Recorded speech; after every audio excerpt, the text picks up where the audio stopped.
this is deep snow through here.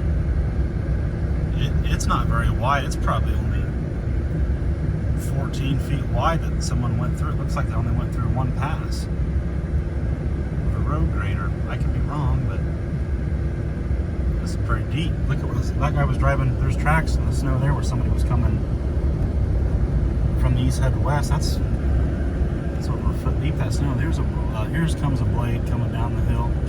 I'll pull off so he can get a kind of a good, so he don't have to pull off. He can keep the blade straight and keep it all nice and symmetrical and uniform or whatever.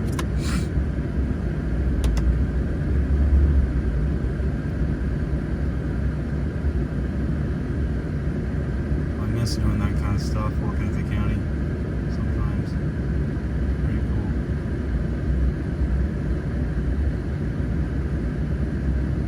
The car don't come up behind me, but the snow's so deep it wouldn't take much to slow them down. Look at that there. That's awesome.